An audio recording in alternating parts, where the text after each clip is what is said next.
Guys, things are bad when it comes to my hands and health.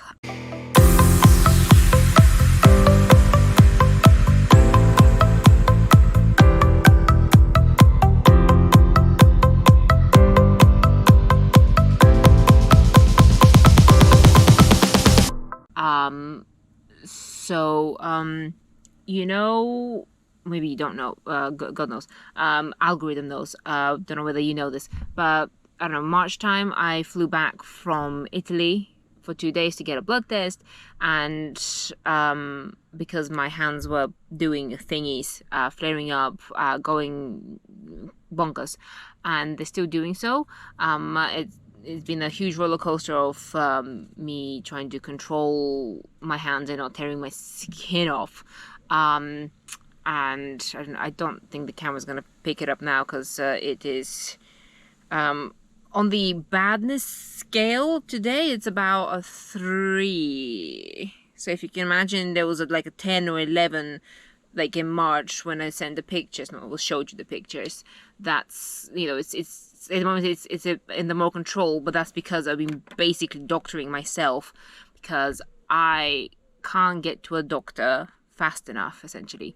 I got the test back and they didn't show anything in particular, except, and then, so they didn't show anything in particular, but one of them said I need to speak to a doctor, but the results said, oh, we didn't know what allergen to test for, so we haven't been able to process the request, but did say I need to speak to a doctor. So then I was waiting for a call.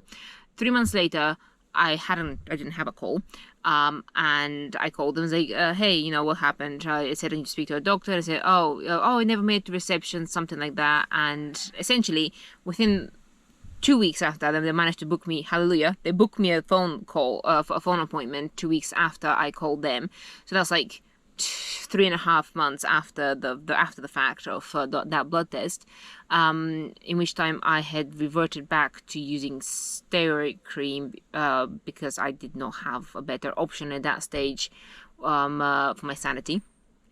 And I've been trying to educate myself on obviously allergies and dermatitis and all of that.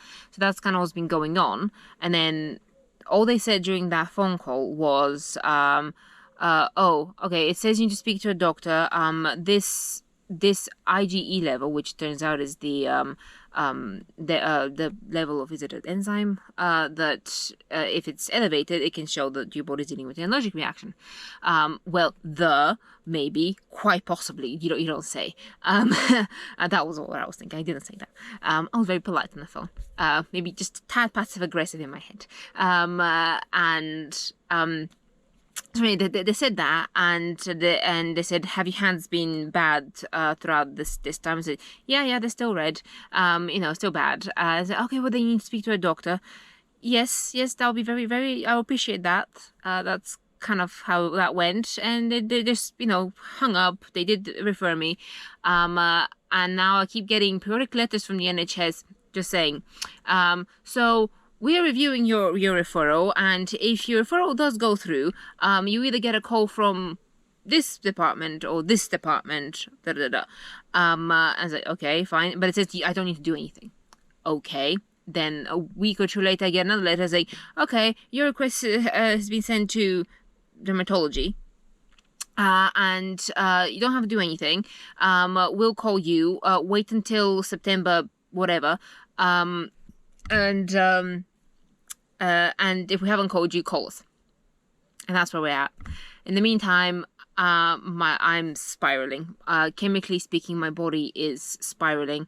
Like things are affecting it very quickly. If I would say if I eat something wrong, but I don't know what. I don't have a consistent trigger of what I eat or that would cause something. But if I change something, things change quite quickly. Within 2 or 3 weeks, I quite quickly see a difference, and not always for the better, and not always consistently for the better either. So that is kind of the whirlwind I've been in. But what's going on now is I've gone cold turkey with the steroid. So I have ice packs around me. I sit and work with this fan. Could you see that? This here? Yeah, I just work and I have this fan blowing at my hands just to cool it off, because it literally feels like I'm holding my hands over a fire otherwise.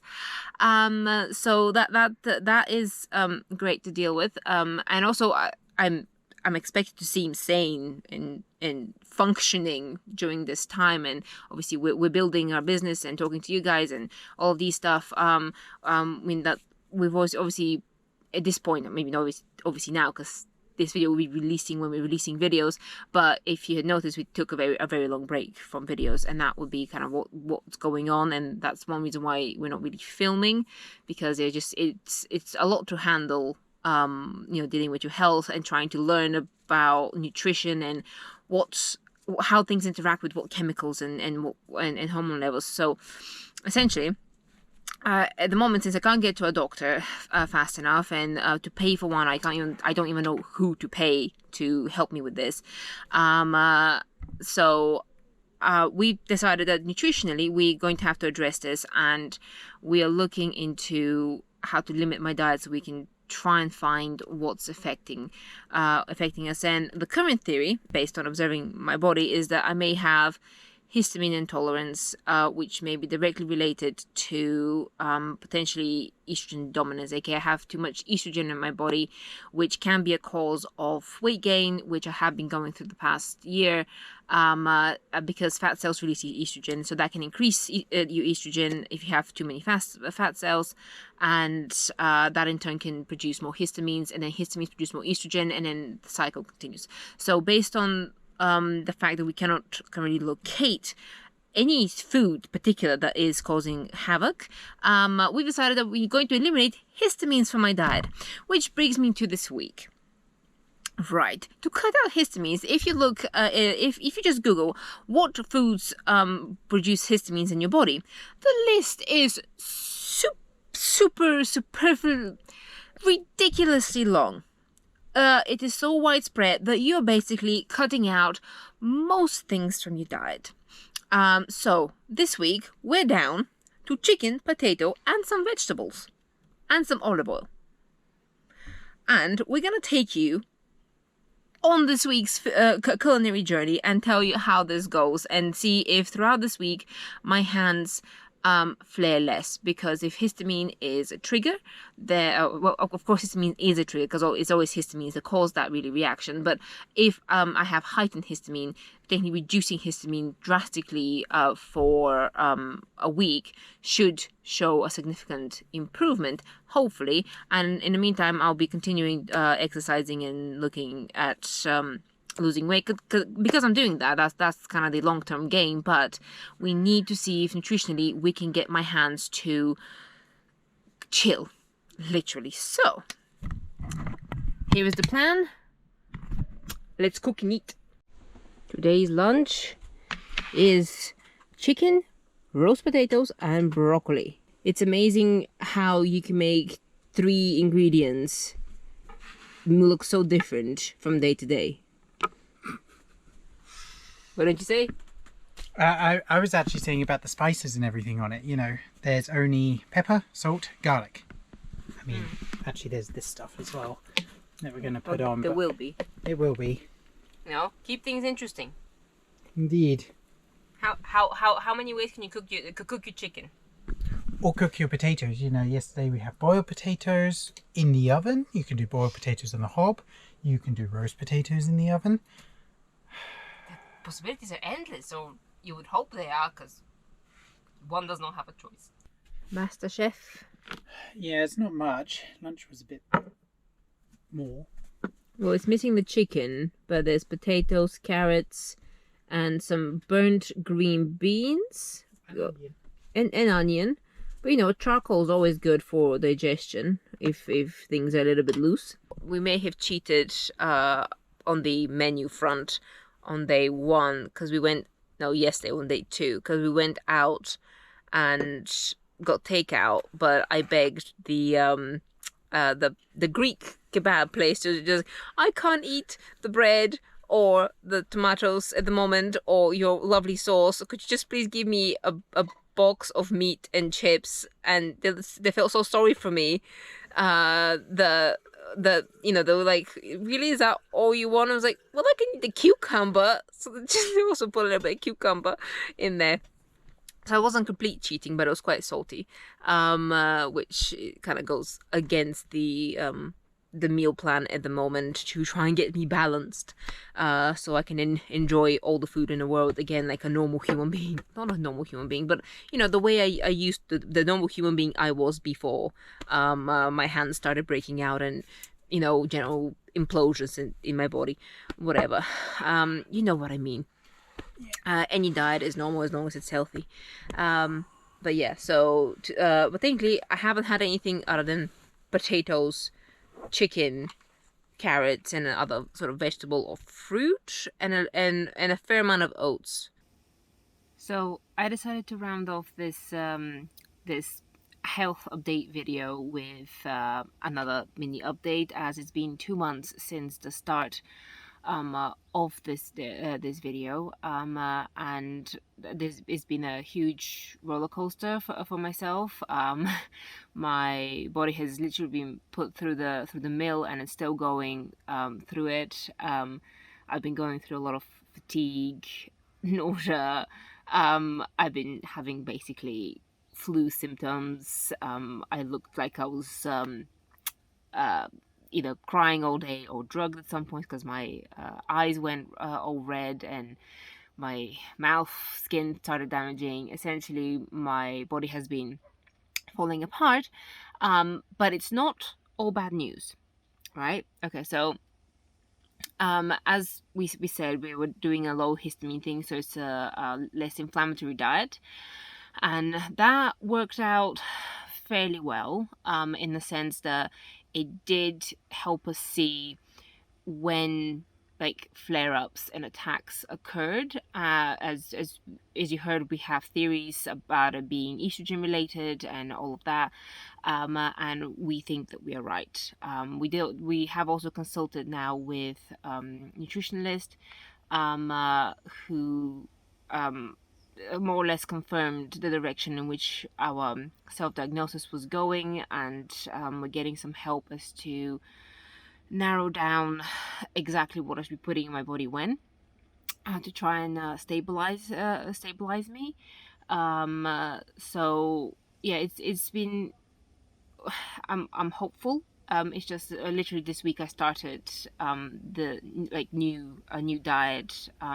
So I went from low histamine, to now we're actually more accurately targeting. Like for example, I'm going to be cutting lactose for the next few months, and I will be reducing how much gluten I put in my body, but not like cut gluten, just reduce it to create variety in my diet, because this is actually could be relevant to every single person out there. Check how much wheat, aka gluten, is in everything that you eat, because it's not just bread. I now look at the labels of whatever I buy in a store, and there's like wheat in places where wheat shouldn't be. So I think we're having a bit of a wheat gluten mass problem. We're sort of overdosing ourselves on gluten, which is causing problems in a lot of people. So we're gonna basically limit that just to try and get my body stable, as well. But other than that, we're gonna focus on variety, balance in nutrition, and then I've got some supplements and probiotics and the like that is hopefully going to help me. It's just been a rocky a rocky transition week, as I started a probiotic and a full load of B, like a vitamin B complex, said, because the B complex basically caused nausea and migraines, like my eyes were gonna like burst, sort of experience, and nausea. The you feel nauseous but you can't throw up, sort of nausea. And then when we added the probiotic on top, then that basically made me feel like I have a stomach bug. And oh, and I had a histamine response, like my nose started running, so it started to look like I have a cold, but it definitely was not a cold because of the way it behaved. Without getting into the overall details of what my bodily functions and whatever was doing. So I was basically a sorry sight. Um, but on the plus side, I think maybe my hand, the skin, the texture on my hands is changing, maybe for the better. I hope it's a little bit more flexible, like elastic. So that's good. And it's only been like 4 days since I started this new thing, and I'm trying new food, suspiciously so. I had a buckwheat, and I am cooking with ghee. Like, we went to the store, and we were like, all of these new stuff. I was like, where can I find these stuff? I've never even thought to cook with this, or that it existed. So some of them, not all of them. And yeah, it's just a huge re-education, and doing it whilst one feels very fatigued and downright ill at some point. It's pretty tough, and obviously this whole thing has been slowing us down so much in terms of the courses, the membership platform that we're creating for you guys who are converting your vans into camper vans. So I'm filming this on like one of the first days that I have a little bit of energy. I haven't taken my probiotic yet, so I have some energy before I do that, and that basically melees me down. But it will eventually stop doing so. So it's fine. It will pass. It's just have to plan my day accordingly depending on my supplements at the moment. But yeah, anyway, so I'll end this here because it's gonna be a very long video if I don't. So yeah, that's just an update. Hope you enjoyed it, and I hope you come back and see what we're doing with all of our van conversion courses and the like. And I don't know whether we would have announced this by this point, but there is definitely another build or two coming, and if that's your thing, then I would love you to join us. So yeah, see ya.